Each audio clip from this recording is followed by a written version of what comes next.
ప్రభువైన యేసుక్రీస్తు శ్రేష్ఠ నామములో వాక్యాన్ని వీక్షిస్తూ అనేక మందికి ఫార్వర్డ్ చేస్తున్నటువంటి ప్రియ దేవుని పిల్లలందరికీ నా హృదయపూర్వక వందనాలు. దేవుడు మీ అందరిని దీవించుగాక. ఈరోజు ప్రత్యేకంగా మన మధ్య దైవజనులు వాక్య సందేశం ఇవ్వడానికి మీసాల గురప్ప గారు ఉన్నారు. వాక్య సందేశం ఇచ్చుచూ ఉండగా ప్రతి ఒక్కరు కూడా శ్రద్ధతో వినాలి. గత రాత్రి మనం నేర్చుకున్నాం, పేతురయ్య వాక్యాన్ని బోధిస్తుంటే వాళ్ళు శ్రద్ధగా విన్నారు. మనం అంటాం కదా, మానవ జీవితంలో ప్రతి వ్యక్తి కూడా నాకేంటి ప్రతిఫలం అనుకుంటాం. ఏదైనా ఒక పని కనీసం మాట విన్నానన్నా కానీ నాకు ప్రతిఫలం ఏంటి, నాకు ప్రాఫిట్ ఏంటి అంటాను. ఆ ప్రాఫిట్ ఏంటి అని అడగకుండానే పేతురయ్య చెప్తున్నాడు, ఈ వాక్యం ద్వారా వారు పాప క్షమాపణ నుండి రక్షణ అనుభవంలో నడిపించబడ్డారు అని. దేవునికి స్తోత్రం, హల్లెలూయా. అంటే వాక్యం వినుట ద్వారా పాప క్షమాపణ, విశ్వాసం, పాప క్షమాపణ, రక్షణ. వాక్యం వినుట ద్వారా విశ్వాసం, పాప క్షమాపణ, రక్షణే కాదు, ఇంకొక అద్భుతమైన ఘట్టం ఏంటంటే పరిశుద్ధాత్మ చేత నింపబడ్డారు. ఎలా నింపబడ్డారు వాళ్ళు? అంటే వాక్యం వినడం వల్ల ఇన్ని రకాల ఉపయోగాలు ఉంటాయి. ఇంకొక మాట చెప్పాలంటే, వాక్యం వినటం వల్ల విశ్వాసం ఏ రీతిలో కలుగుతుందో, విశ్వాసమును బట్టి పాప క్షమాపణ ఏ రీతిలో కలుగుతుందో, పాప క్షమాపణ బట్టి రక్షణ అనుభవంలో ఏ రీతిలో నడిపించబడతామో, రక్షణ అనుభవాన్ని బట్టి పరిశుద్ధాత్మ పూర్ణంలో ఏ రీతిలో ఉంటామో, పరిశుద్ధాత్మ పూర్ణులైన వ్యక్తి ఎలా ఉంటారంటే దైవికమైన బలముతో నింపబడతారు, దైవికమైన శక్తితో నింపబడతారు. దైవికమైన శక్తితో నింపబడిన వాడు యేసునామమును ఆజ్ఞాపించగానే అన్నదంతా జరిగిపోతుంది. అంటే యేసునామమున నువ్వు లేచి దిగ్గున నడవనగానే నడుస్తాడు ఆ వ్యక్తి. యేసునామమున ఆజ్ఞాపిస్తున్నా లే అనగానే చనిపోయిన వాళ్ళు కూడా లేచి ఉన్నారు. అంటే ఒక వాక్యం ఇన్ని రకాల కార్యాలు మన జీవితంలో చేస్తుందంటే విశ్వాసంతో దాన్ని వినాలా లేదా? మనం ఏం చేద్దామంటే ఈ చెవితో విని ఏదో గారు బాగా చెప్పారంటారు. ఏంటంటే అరిసి కేకలేసి బాగా చెప్పామంటారు. కానీ బాగా చెప్పాడు, అయ్యగారు మాత్రం భలే చెప్పాడు, కానీ అదే గుర్తులేదు. అంటే మనం ఎక్కడున్నాం? వాక్యాన్ని విన్నామా లేదా? నిజం చెప్పండి. గుర్తులేదు అనే వాళ్ళు ఎవరు కూడా గుర్తుండిపోయే రీతిలో మనం శ్రద్ధతో వింటే అది గుర్తుండిపోయింది, అశ్రద్ధతో వింటే గుర్తుండిపోదు. గేడు దాటంగా ఏదో కానీ ఈరోజు వాక్యం బాగా చెప్పామంటారు, అంతే ఏదో. కానీ అది బయటకు రావట్లేదంటే నీ హృదయం అది స్వీకరించలేదు, నీ హృదయం అనే భూమిలో అది నాటబడలేదు అని అర్థం. అందుకే వాక్యం వినేటప్పుడు శ్రద్ధగా వినాలి. పైగా ఈరోజు ఏంటంటే ప్రత్యేకత, మరి ప్రభు వల్ల ఉన్నది కనుక వాక్యాన్ని శ్రద్ధగా వినాలి, పాప క్షమాపణ పొందాలి, రక్షణ అనుభవంలో నడిపించబడిన మనం పరిశుద్ధాత్మ పూర్ణులై మన జీవితంలో కొనసాగాలి. ఏలియా ప్రార్థన చేయగానే వర్షం వచ్చింది కదా, అదే ఏలియా ప్రార్థన వర్షం ఆగిపోయింది కదా.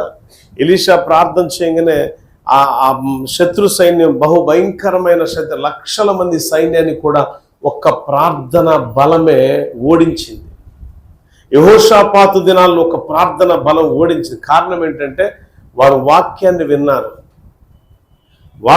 విన్నారు, విశ్వాసం ఉంచారు, పాప క్షమాపణ పొందుకున్నారు, రక్షణలో నడిపించబడ్డారు, పరిశుద్ధాత్మ పూర్ణులై ఉండగా వాళ్ళు ఆజ్ఞాపించగల శత్రువులందరూ కూడా నేల కొరిగిపోయారు. ఈరోజు దేవుడు తన వాక్యాన్ని దైవజనుడి ద్వారా వినిపిస్తూ ఉండగా శ్రద్ధతో విని నీ హృదయం అనే భూమిలో నాటబడి ఆత్మ వర్షం చేత అది ఫలించింది అనుకోండి, మీ నోటి నుంచి యేసునామములో ఏది అడిగినా సరే దేవుడు అది ఇస్తాడు. దేవుడి మాటలు దీవించుగాక. దైవజనులు గురప్ప గారిని మనం ప్రేమతో ఆహ్వానిద్దాం. వాక్యం కొరకు చప్పట్లు కొడుతూ యోవేలు గ్రంథం 1వ అధ్యాయము 4వ వచనంలో గొంగళి పురుగులు విడిచిన దానిని మిడతలు తినేసి ఉన్నాయి. మిడతలు విడిచిన దాన్ని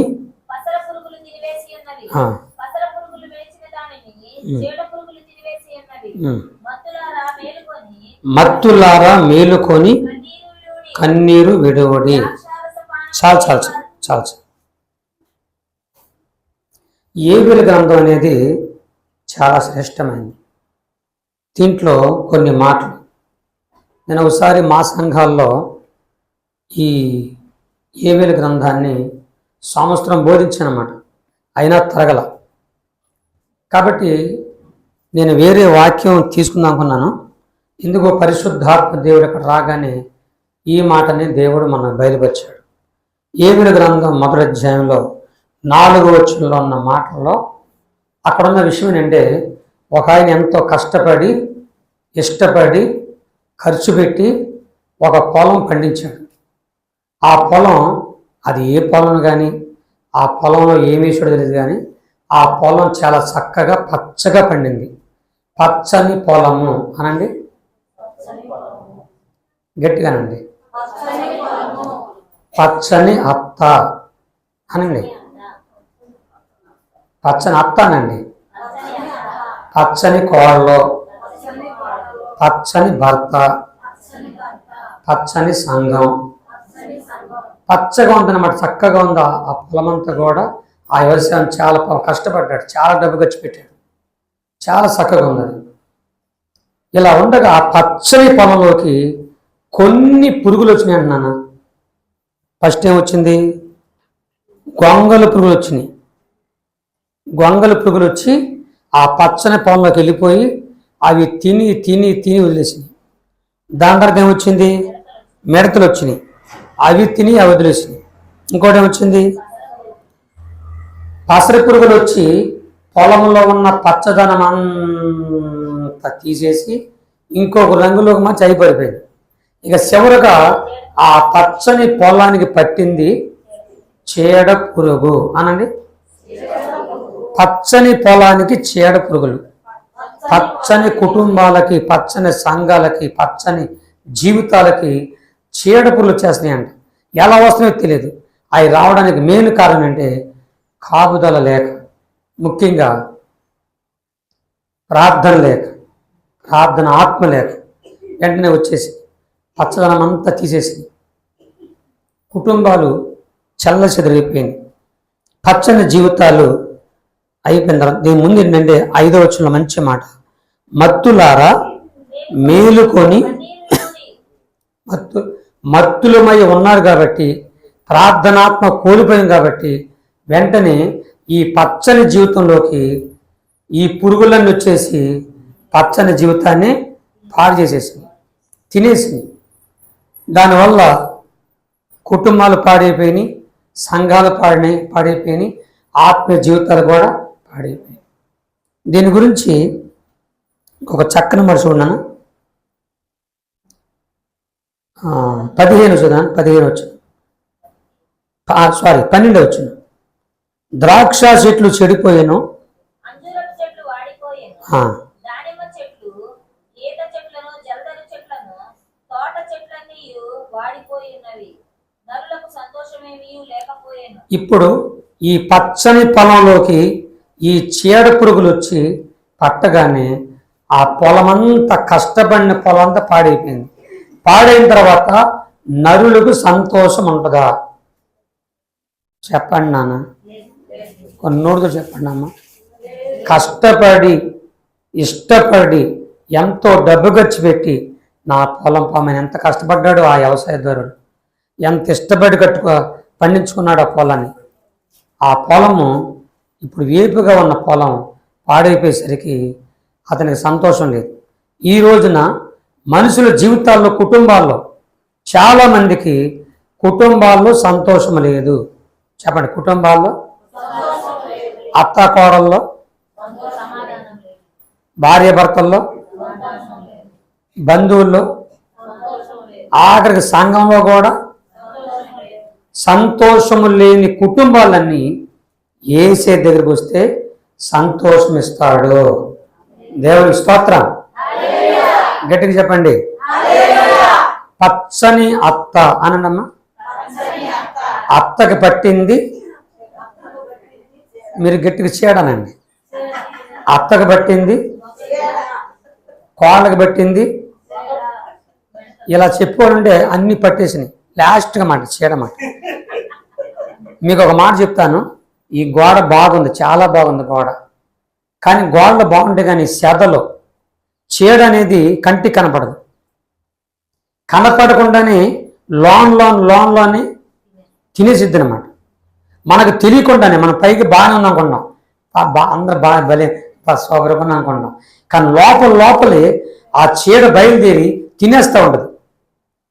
ఆ తినడానికి కారణం ఏంటంటే సరైన ప్రార్థన లేకపోవటం, సరైన ఆత్మీయ జీవితం లేకపోవటం, సరైన సంఘం లేకపోవటం, సరైనటువంటి ఆరాధన లేకపోవటం. నాకు బలి ఇక్కడ రాగానే మొన్న గంట లేటుగా వచ్చాను నేను.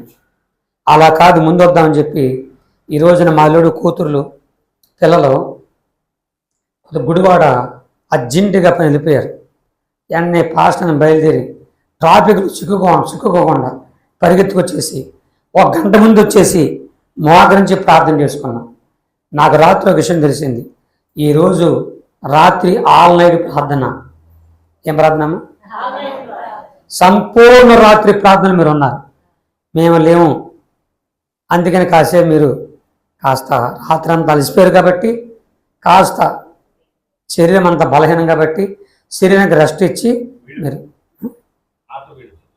చేశారు కూడా వచ్చారు. కానీ మాకేముంది, రాత్రి బాగా పడుకున్నాం, పెందలకడ వచ్చాం. కాసేపు ఎక్కువగా ప్రార్థన చేసుకునే భాగ్యం దేవుడు మాకు ఇచ్చాడు. దేవునికి స్తోత్రం. రాగానే చాలాసేపు ప్రార్థన చేసుకున్నాం. మా అజయ్ బాబు అయితే మేము రాగానే కనీసం మమ్మల్ని ఊపిరి కూడా కలపనీయకుండా మంచిలు కావాలా, టీలు కావాలా, కాఫీలు కావాలా, టిఫిన్లు కావాలి, ఎంత పరిచయం చేశాడు. ఇదంతా అయ్యగారు క్రమశిక్షణ. కాబట్టి ఇలాంటి దైవజనుడు, దైవ సేవకురాలు మన సంఘాన్ని కలిగి ఉంటాం. నిజంగా మన అదృష్టం. దేవునికి స్తోత్రం. ప్రతి ఆదివారం నేను నా సంఘం నేర్చుకుందానంటే ప్రతి ఆదివారం కూడా ఆత్మీయ తండ్రి అక్కడ సంఘ కాపురి వాక్యం చెప్పాలి. నేను కూడా కొన్ని సంఘాలు కట్టాను, కొంతమంది గంటలకు అప్పు చెప్పాను. నేను వాళ్ళకి ఇచ్చేది ఏంటంటే ఆదివారం రోజున మీరే వాక్యం చెప్పాలి. ఎందుకంటే ఆత్మీయ తండ్రి, సంఘ కాపరి, పాస్టమ్మ వాక్యం ఆ బిడ్డలకి చాలా అందం. మా అలాంటి వాళ్ళు ఏదో దడపొచ్చిన వాళ్ళు రాత్రి ఆల్నైట్ జరిగిందే ఆ టైంలో రావాలి, మేము ఇప్పుడు రాకూడదు. కానీ అంటే ఇది పరాయసం అనుకోవట్లా, ఇది మన సంఘం. దేవునికి మన ఎందుకు వస్తున్నా అన్నమాట. నన్ను కూడా ప్రేమించి అయ్యగారు మర్యాదగా వాక్యం చెప్పమన్నారు. నేను అయ్యగారు చెప్తున్నా, నేను లేదు మరి చెప్పమన్నారు. కాబట్టి ఈ మధ్యాహ్న సమయంలో దేవుడు మనతో మాట్లాడుతున్నాడు. ఈ రోజున 2025 ఫిబ్రవరి అనండి, జనవరి ఫిబ్రవరి 2 అయిపోయింది. ఇదే నెల. ఈ మార్చిలో మనకు పట్టిన చీడంతా వదిలిపోయి మంచి మారు మనసు వచ్చును గాక. నాకు పట్టిన చీడ కూడా పోను గాక. మిగిలేదు. దేవునికి స్తోత్రం. ఒక్కొక్కరికి ఏ చీడ పట్టిందో ఆ చీడ ఈరోజు తొలగిపోనుగా. నేను ఇక్కడ రాగానే అలాగే మోకాలు పడిపోయాను. అరగంట సేపు ఏడిచేసాను. అయ్యా నాకు పట్టిన చీడ అది పైకి మాత్రం మీసాల గురప్పని సోబరగొన్నాను, డోపరగొన్నాను, నన్ను అందరు పొగుడుతున్నారని హెచ్చించుకున్నా. తను హెచ్చించుకున్నవాడు అలా తెలియక లోన్లోనే చీడ తినేసేసింది. ఈ రోజున మీకు కూడా ఒకవేళ చర్చికి వెళ్తున్నాము, మేము మంచి భక్తులు అనుకుంటున్నాము, కానీ లోన్లోని చీడ పట్టేసంట కుటుంబాలు పాడై నరులకి సంతోషం లేదన్నా. ఏం లేదు నరులకి. ఎందుకు లేదు సంతోషం? ఆ 10-12 వచ్చుల్లో ఆ 12లో ద్రాక్ష చెట్లు చెడిపోయినాయి, మనం కష్టపడి పెంచుకున్న వ్యవసాయం పోయింది, దానిమ్మ చెట్లు, ఏ చెట్లు మనం కష్టపడిన ఎన్ని పోతాయంట. నోటికాడికి వచ్చేని పోతున్నాయి. సంతోషమా ఏడుపా? చెప్పినానా? సంతోషం లేదు. ఇప్పుడు ఆ సంతోషం రావాలంటే అయ్యగారు రాత్రి వాక్యం చెప్పినట్లుగా రక్షణ, దేవునికి స్తోత్రం, మారు మనసు, ముఖ్యంగా పరిశుద్ధాత్మ అభిషేకం పొందుకుందుముగాక. కాబట్టి ఎన్ని పట్టిన చీడ పోవాలంటే ఒక పని చేయాలి. 14 వచనంలో ఉపవాస దినం ప్రతిష్ఠించండి, యెహోవాను బతిమాలుకొనుటకై పెద్దలను మన దేవుడైన యెహోవా మందిరములో సమకూర్చుడి. దేవుని స్తోత్రం. రాబోయే రోజుల్లో మనల్ని, మన కుటుంబాన్ని, మన బిడ్డల్ని, మన అత్తల్ని, మన తోడుకోవాలని, ఏపరాలని, నాపరాలని అందరూ కూడా ప్రతి ఒక్కరిని దేవుని మందిరానికి రప్పించుదుముగాక. మందిరంలోకి వస్తేనే సంతోషం. పట్టిన చెడు పోవాలంటే మనకి పట్టిన చెడు పోవాలంటే సినిమాలకు వెళ్ళినా, డ్రామాలకు వెళ్ళినా, ఇంకే దేనికి వెళ్ళినా, ఎక్కడికి వెళ్ళినా ఆ చెడిపోదు. మనకి పట్టిన చెడు పోవాలంటే ఒకే ఒక్క స్థలము, సకల జనుల ప్రార్థన మందిరం రావాలి. దేవుని స్తోత్రం. రాబోయే రోజుల్లో ఇలాంటి జనాన్ని రప్పించడం కొరకు దేవుడు ఒక ప్రణాళిక సిద్ధపరచబోతున్నాడు. దేవుడు నాకు ఇచ్చిన కొన్ని వాగ్దానాలు ఏంటంటే, చక్కగా పాటలు రాస్తాను, నేను పాటలు పాడగలను, పాటలు రాయగలను. రాబోయే రోజుల్లో మన సకల జనుల ప్రార్థన మందిరం మినిస్టర్కున్న మన పాటలే మనం పాడుకోదాం గాక. మన మినిస్ట్రీ తెలిపిన పాటలు మనమే పాడాల. కొంతమంది వాళ్ళ మినిస్ట్రీ పాటలు తప్ప పక్కోలే పాడతారా? చెప్పండి అయ్యా. పాటలు మన మినిస్ట్రీలో కొన్ని పాటలు రావాలి. దేవుని స్తోత్రం. కొన్ని అద్భుతాలు జరగాలి. కాబట్టి ఇలాంటి అద్భుతాలు రాబోయే రాబోతున్నాయి. అది చేద్దాం. అయితే ఒక అద్భుతమైన మాట ఏంటంటే, ఇవన్నిటికీ మనకున్నటువంటి సమస్తం కల్మషాన్ని, ముఖ్యంగా పట్టిన చీడ పోవటానికి ఒకే ఒక్క దారి. ఆ దారి పేరే యేసు రక్తంలో మనం కడగబడదుము గాక. ఉపవాస దినాల్లో వచ్చి దైవ సందులో పాల్గొన్నాను.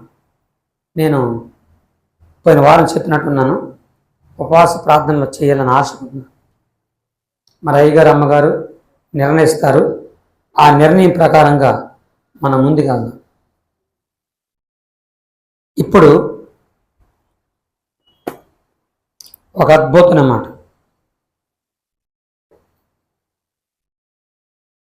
పట్టిన చీడ. బైబిల్లో ఒక అమ్మాయికి ఒక చీడ పట్టింది. అది రూతు గ్రంథం వచ్చిందను. నేను సమృద్ధి గల దాననై వెళ్ళితిని. యెహోవా నన్ను రిక్తురాలుగా తిరిగి రాజేసెను. మీరు నన్ను నయోమి అని పిలువనేలా? నయోమి అనండమ్మా. నయోమి అంటే మధురమైన అర్థం. మారంటే ఏంటి? సేదు జీవితం. నయోమికి చక్కని భర్త ఉన్నాడు, 2 కొడుకులు ఉన్నారు. నయోమి 4. వీరు నివసించే ఊరు పేరు బెత్లెహేము. అంటే సమృద్ధి కలిగిన ప్రాంతం. అది దేవుని నివాసం. దేవుని నివాసం విడిచిపెట్టి ఇవేం చేసిందంటే ఒక ప్రాంతం వెళ్ళిపోయింది, అన్యుల ప్రాంతం. ఒక దేశం వెళ్ళిపోయింది, అన్యుల ప్రాంతం వెళ్ళిపోయింది. అదంతా శాపగ్రస్తమైన ప్రాంతం. అది వెళ్ళిపోగానే ఫస్ట్ ఆమె వెళ్ళగానే ఆమె భర్త చచ్చిపోతాడు. అక్కడ అన్యుల ప్రాంతంలో 2 కొడుకులు పెళ్లి చేసింది. ఇప్పుడు 2 కొడుకులు పెళ్ళేది అంటే 2 కోడలు వచ్చారు. నయోమి భర్త, ఆయన 2 కొడుకులు. 3 మగవాళ్ళు, 3 ఆడవాళ్ళు. చెప్పండి, 3 మగవాళ్ళు ఆ బెత్లెహేము వెళ్తారు. అక్కడికి వెళ్ళిన తర్వాత అక్కడ ఒక భయంకరమైన శాపం వచ్చి నయోమి భర్త చచ్చిపోతాడు. 2 కూడా చచ్చిపోతారు. భర్త చచ్చిపోయాడు, 2 కొడుకులు కూడా చచ్చిపోయారు. చచ్చిపోయిన తర్వాత ఇప్పుడు నయోమికి పట్టింది చీడనండి. చీడ పట్టేసింది. కొడుకులు చచ్చిపోయారు, భర్త చచ్చిపోయాడు, రిక్తురాలు అయిపోయింది. దేవుని మందిరాన్ని విడిచిపెట్టి, దేవుని సహవాసం విడిచిపెట్టి, దైవజనులు సహవాసం విడిచిపెట్టి, ప్రార్థన విడిచిపెట్టి, ప్రార్థన లేని ఆ ప్రాంతం వెళ్ళగానే అన్యుల మధ్య ఆమె గుండె పగిలిపోయింది. వారు చచ్చిపోయాడు. కొడుకులు చచ్చిపోతారు. కోడల్లో పెద్ద కోడలు అంటది,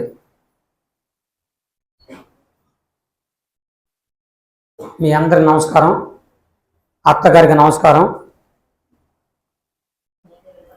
మరి మీరు వెళ్ళిపోండి, నేను ఉంటానని చెప్పి ఆమె ఆగిపోదు. చిన్న కోడ రూత్ మాత్రం, అత్త నీ ఊరే నా ఊరు, నీ జనులే నీ దేవుడే, నీ చేడే నా చేడని చెప్పుకొని కలిసి వచ్చారు. నయోమి భర్తతో 2 కొడుకులు తెలియదు. ఇప్పుడు నయోమి భర్తను పోగొట్టుకుంది, 2 కొడుకులు పోగొట్టుకుంటుంది, ఒంటరిగా ఊరు వచ్చింది. ఆ ఊరు జనం అంటారు నయోమి బాగున్నావు అంటారు. అంటున్నాను అనరా? రాక ఎల్లకెళ్ళక మన ఊరిలో అనరమ్మా. నయోమి బాగున్నావు అంటే నన్ను నయోమి అనొద్దు. నయోమి అంటే మధురమైనది అని అర్థం. నన్ను నయోమన భాగాన్ని అన్ని దేవుని సహవాసాన్ని, దేవుని ఇల్లుని, దేవుని సన్నిధిని, ప్రార్థన పోగొట్టుకొని అన్ని ప్రాంతం వెళ్ళి అక్కడికి వెళ్ళగా నాకు పట్టింది చీడ. ఆ చీడ బట్టి ఇప్పుడు నేను మధురంగా రాలేదు, మారాగా వచ్చా. చేదని బతికొచ్చేసింది నాకు. ఇక నా జీవితం జీవితం అయిపోయిందని బహుగా ఏడ్చింది, కుంగిపోయింది. కాబట్టి ఆ నయోమి పడిన చేదని దేవుడు రూతు ద్వారా అద్భుతంగా తీసివేసి మధురమైన జీవితం ఇచ్చేస్తాడు. దేవుని స్తోత్రం. తెలుసో తెలియక ఒకవేళ ప్రార్థనలు పడిపోతే, దేవునికి దూరం అయిపోతే, సంఘానికి దూరం అయిపోతే, తిరిగి వస్తే ఖచ్చితంగా దేవుడు మారా జీవితాన్ని మధురంగా మార్చబోతున్నాడు. మోడుగారిన జీవితాలను సిగురింపచేయగలవు నీవు. మోడుగారిన సిగురింపచేయగలవు నీవు. మారానుభవం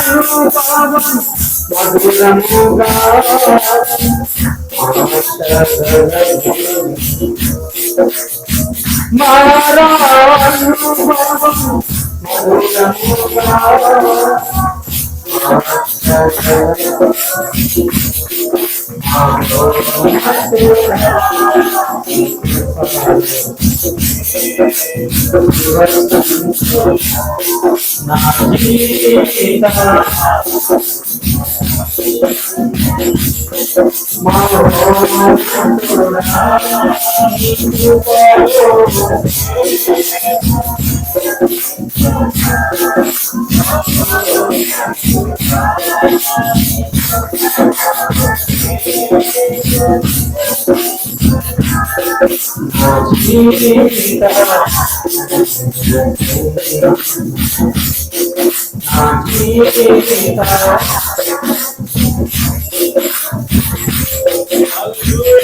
నయోమి మందిరాన్ని విడిచిపెట్టింది. మందిరాన్ని విడిచిపెట్టింది అనండి. మందిరాన్ని, దేవుని సహవాసాన్ని, అయ్యగారు అమ్మగారి ప్రార్థనని సంతోషంగా డ్యాన్స్ చేసుకుని వెళ్ళింది. ఎప్పుడైతే దేవుని ఏ పాస్ట్ గారు, అమ్మగారు, మన అమ్మగారు, అయ్యగారు మన కోసం బాధల్లో ఉన్నప్పుడు, కష్టాల్లో ఉన్నప్పుడు, ఇబ్బందులు ఉన్నప్పుడు, ఇంట్లో ఉన్నప్పుడు, రోగి ఉన్నప్పుడు మన దగ్గరికి వచ్చి కన్నీరు వచ్చి ప్రార్థన చేసిన అయ్యగారిని, అమ్మగారిని మర్చిపోకూడదు. దేవునికి స్తోత్రం. మర్యాదకి చెప్పండి, దేవునికి స్తోత్రం. అయ్యగారిని, అమ్మగారిని మర్చిపోకూడదు. అయ్యగారిని, అమ్మగారిని మర్చిపోతే అవి దేవుణ్ణి మర్చిపోయినట్టు. అమ్మా నేను ఒక మాట చెప్తా. మన కష్టాల్లో ఉన్నప్పుడు, మన బాధల్లో ఉన్నప్పుడు, మన ఇబ్బందులు ఉన్నప్పుడు, మన అప్పుల పాలైనప్పుడు, మనం భయంకర శోధనలు ఉన్నప్పుడు, మన బంధువులు, మన రక్త సంబంధులు ఎవరైనా వస్తారమ్మ చూస్తారు? చెప్పండి రా. అన్నీ ఉన్నప్పుడు, డబ్బు ఉన్నప్పుడు, ఆస్తి ఉన్నప్పుడు, అందం ఉన్నప్పుడు, అన్నీ ఉంటే అందరూ వస్తారు. మామయ్య, అక్కయ్య, అక్కాయ్ చక్కగా హ్యాపీగా వస్తారు. ఏమీ లేనప్పుడు, రోగి ఉన్నప్పుడు వస్తారా? నోడుతూ చెప్పండి. అలాంటి టైంలో వచ్చేది అయ్యగారు, అమ్మగారు దేవుడు అనిపిస్తాడు. దేవుని స్తోత్రం. వాడు ఏది ఆశించరు. నీ ఆత్మ రక్షణ కొరకు, మన ఆత్మ రక్షణ కొరకు కన్నీరు గచ్చి ప్రార్థన చేసి ఉపవాసం ఉండి ఏడ్చి ఎలా ఉన్నామ్మా ఏంటమ్మా అని అడిగేది యేసయ్య ప్రేమించిన దేవుని సేవకులు మాత్రమే. దేవుని స్తోత్రం. అలాంటి సేవకులే అయ్యగారు అమ్మగారు. నేను వారిని 20 సంవత్సరాలు ఎరుగుతున్నాను. మంచి ఆత్మీయులు. వాళ్ళ దానికంటే వారి బిడ్డల కంటే ముఖ్యంగా సంఘ బిడ్డలే ముఖ్యం. దేవుని మిమ్మల్ని గమనించారు. ఇంత చక్కని సంఘం, ఈ సంఘం ఇంత చిన్నగా ఉంటాకి లేదు. మేము కలిసిన తర్వాత నేను ఇక్కడికి వచ్చిన కాడి నుంచి నాకు ఒక ఆలోచన. ఆ రోజు ఎప్పుడు పాకలు వచ్చాను, ప్రార్థించి పారిపోయాను. రాగానే రేగుల చెట్టు అయింది. రాబోయే కాలంలో తూర్పు పడమర ఉత్తర దక్షిణ నలుదిక్కు వ్యాపించి ఒక అద్భుతమైన 100,000 సంఘంగా తయారు కాబోతుంది. దేవుని స్తోత్రం. అలా రవులు దాకా కలిసి మీ సంగతి కానీ ఇరుగు పొరుగుల సంగతి, నాలాంటి సంగతి అసలు ఆయనకు సంబంధం కూడా లేదు. ఉదయం 6ంటికి బయటకు వస్తే రాత్రి ఏ అర్ధరాత్రి 1 గంటకు 2 గంటలకు ఇంటికి వెళ్తారో తెలియదు. అయ్యగారి పని అది. అందరిని చూసుకుంటారు, అందరి మనుషులు చూసుకుంటారు. మా చెల్లి ఎంత ఆత్మీయురాలు. దేవునికి స్తోత్రం. భర్తకు తగ్గ భార్య. దేవునికి స్తోత్రం. గొప్ప సేవకురాలు, ఆత్మీయురాలు. ఇలాంటి తల్లి మీ దగ్గరికి వచ్చి కన్నీరు గచ్చి ప్రార్థన చేసి ఇలాగ మనం కలుపుకోవటం మనకెంతో ఆశీర్వాదకరం. కనుక సంతోషము లేని కుటుంబాలకు సంతోషం రావాలంటే దేవుని మందిరమే. దేవుని స్తోత్రం. అన్ని పోగొట్టుకుంది ఎవరు? మీసాల గొప్ప. నేను కూడా పోగొట్టుకున్నాను. అన్ని పోగొట్టుకున్నా. ఒక నయమి కాదు, ఇక్కడ మీరు నేను కానీ పోగొట్టుకోవడం కారణం ఏదో జరిగింది. ప్రార్థన లోపము, దేవుని వాక్య లోపము, దేవునికి ఇవ్వాల్సిన ఇవ్వకుండా ఆగిపోవడము ఏదో జరిగింది. అది ఇచ్చితే ఖచ్చితంగా దేవుని కృపల ముందుకు సాగుదముగాక. ఏదో జరిగింది, అది మనం ఒప్పుకుందుముగాక. నయం ఒప్పుకుంటుంది. అయ్యా నన్ను క్షమించు, ఇంకెన్నడని పని చేయను అయ్యా. నా కొరకు ప్రాణం పెట్టావు, నా కొరకు కన్నీరు గచ్చిన సేవకుడు. మందిరం సంఘం వేరమ్మ. సంఘం ఏంటంటే ఇది ఎప్పుడు మండుతున్న నిప్పులు అన్నది. దేవుని స్తోత్రం.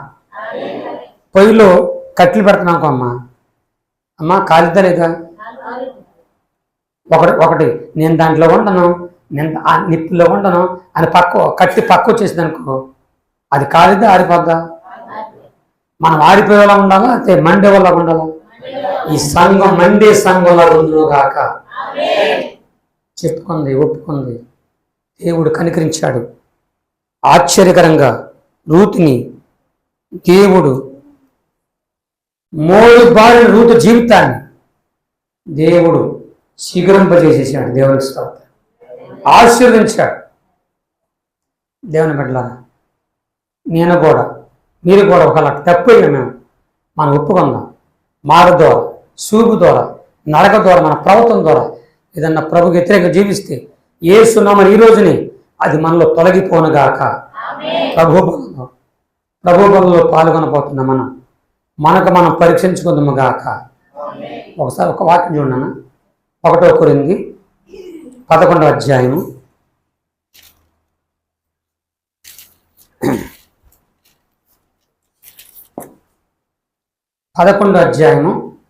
28 వచ్చుల్లో మంచి మాట ఉంటుంది. 28 అమ్మ. 11:28. కాబట్టి ప్రతి మనుషుడు తన్ను తాను పరీక్షించుకోవాలి.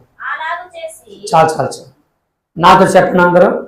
ప్రతి మనుషులు ఎవరికి వారే, అత్తకు అత్తే, కోళ్ళే ఎవరికి వారే. నేను మంచివాడినా, మంచిదానా, చెడ్డవాడినా, చెడ్డదానా అని ఎవరికి వారే పరీక్షించుకుందాము గాక. నేను నీతిమంతుడిని, నేనే కరెక్ట్ అనుకోకుండా పరీక్షించుకుందాము గాక. ఇది పరీక్షించుకునే టైం. నేను కూడా పరీక్షించుకున్నాను. మనందరూ పరీక్షించుకున్నాం. ఇందాక అమ్మగారు రాగనయ్యా నేను పాపను అయ్యా క్షమించు, మమ్మల్ని పరిశుద్ధపరచమని ప్రార్థించారు. మనని ఈరోజు 2025 మార్చి 2వ తారీఖు మార్చిలో మనకి మార్పు వచ్చునుగాక. ఏం మారాలి నేనేం మారాలి, నేను అన్నీ మారిపోయా అనుకోవద్దు. మార్పు వచ్చునుగాక, మార్పు తెచ్చుకుందాము గాక. చిన్న ప్రార్థన చేసి అయ్యగారికి ఇస్తాను. కొద్ది నిమిషాలు ఆత్మీయ తండ్రి కూడా కొన్ని మాటలు మాట్లాడతారు. ప్రభు బాల కార్యక్రమం అందరూ మోకరించండి. దైవజనులు ప్రార్థన చేసుకుందాం. అపవాదితో అనుచరుడై అంధుడనై అపవాదితో.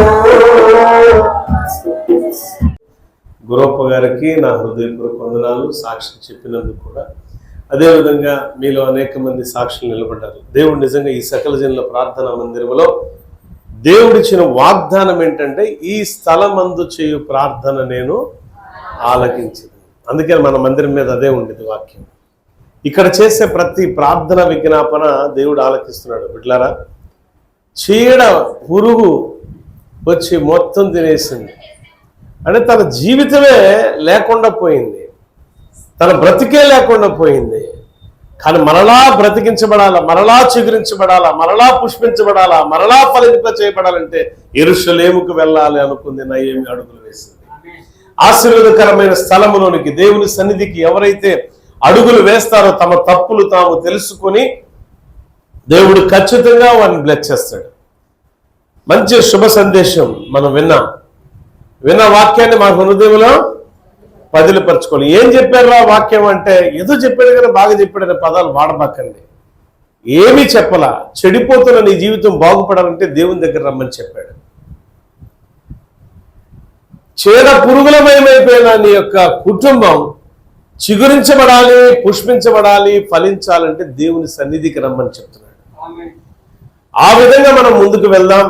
దేవుడు మన యొక్క పరిచర్యను వర్ధిల్ల చేస్తాడు. దైవజనులు చెప్పిన ప్రకారం మేమేమనుకున్నామంటే, ఈ ప్రాంతమే కాదు, ఈ దేశమే కాదు, ఇతర దేశాలలో కూడా దేవుడు మనకిచ్చిన ఒక ఆర్గనైజేషన్ ఉంది, క్రిస్టియన్ వెల్ఫేర్ ప్రొటెక్షన్ ఫోరం. ఈ క్రిస్టియన్ వెల్ఫేర్ ప్రొటెక్షన్ ఫోరం తరఫున ఇతర దేశాల్లో కూడా సువార్త ప్రకటించే ధన్యత దేవుడు మనకి ఇచ్చాడు. సో ఎక్కడికి వెళ్ళినా ఇద్దరం కలిసి వెళ్ళాలి అనుకున్నాం. ఎందుకంటే మా ఏజ్, అయ్యగారు నాకంటే చాలా పెద్దవాళ్ళు, ఒక 5-6 సంవత్సరాలు పెద్ద. మరి ఇంకేముంది అంటే, ఈ బ్రతుకు కాలంలో దేవునికి మాత్రమే మహిమకరంగా బ్రతకాలనుకున్నాం. ఈ నెలలో చాలా మీటింగ్స్ ఉన్నాయి, వాటన్నిటి కోసం ప్రార్థన చేయండి. ఎందుకంటే ఆయన సమర్థుడైన దేవుడు కాబట్టి ఆయన ఆశ్రయిస్తే ఎట్టి పరిస్థితులు విడిచిపెట్టాడు. మిమ్మల్ని కూడా చెప్తున్నా, మీకు చెప్తున్నా, దేవుణ్ణి ఆశ్రయించండి, ఎంత మాత్రం ఎంత త్రోసివేయడు. ప్రార్థన చేసుకుందాం. మహిమగల నా యేసు ప్రభువా, నీకు వందనాలు. నేను ఆశ్రయించిన ప్రజలను ఎంత మాత్రమును త్రోసివేసేవాడు కాదు అయా. గొంగలి పురుగు, పెసర పురుగులు, మెడతల దండు సమస్తము తినివేయగా ఆఖరిగా వచ్చేది చీడ పురుగు. ఆ చీడ పురుగు తెగులు కూడా సమాప్తమయ్యేదాక తన బ్రతికేంటో తెలుసుకుంది నయోమి. తిరిగి ఎక్కడ నుంచి ప్రారంభించిందో తన అడుగులు మరలా నీ సన్నిధానముకు అక్కడికే రొట్టెల గృహానికి వచ్చి ఉన్నది. ఎప్పుడు రొట్టెల గృహానికి, ఆ నూతన యెరూషలేములోనికి అడుగు పెట్టిందో సమస్తం ఆశీర్వాదకరంగా మార్చబడ్డాయి. ఈ వాక్యాన్ని వీక్షించిన బిడ్డలు ఏ విధంగా, ఏ కార్యముల ద్వారా దేవునికి దూరం అయ్యారు. కొందరు దశమ భాగం ఇవ్వాలి అని అంటే ఎంతో కష్టపడతారు ప్రభా, ఎంతో బాధను అనుభవిస్తారు. తెలియని బాధ వారిలో ఉంటుంది. ఎందుకు ఇవాళ దశమ భాగం అని? దశమ భాగంలో ఉన్న విలువ వాళ్ళకి తెలియపరచండి. ఎందుకు ప్రభా, ఏ కార్యము చేసి పరిచర్యలో ఉన్న విలువ తెలియపరచండి. అయా, నీ సేవలో పరిచర్యలో పాలి భాగస్వామ్యం అయి ఉండట అది ఎంత దీవెనకరమో నీ బిడ్డలకు బోధ చేయండి. నయోమి నీ సన్నిధికి దూరమైంది. నయోమి నీ యొక్క సన్నిధి కాంతికి దూరమైంది. నయోమి ప్రార్థన జీవితానికి దూరమైంది. నయోమి వాక్యము వినగలిగిన చెవులు లేవు ప్రభా. సమస్తము పోగొట్టుకున్న తర్వాత వినగలిగింది, మాట్లాడగలిగింది, ప్రార్థించగలిగింది, నీ సన్నిధికి చేర్చబడింది, దీవెనకరంగా తన బ్రతుకును మార్చుకుంది. అట్టి బ్రతుకు నీ బిడ్డలందరికీ దయచేయి. నూతన పరచమని యేసు నామమున అడుగుచున్నాను తండ్రి. ఆమేన్. God bless you all. దేవుడు మిమ్మల్ని మీ కుటుంబాలు దీవించి ఆశీర్వదించుగాక.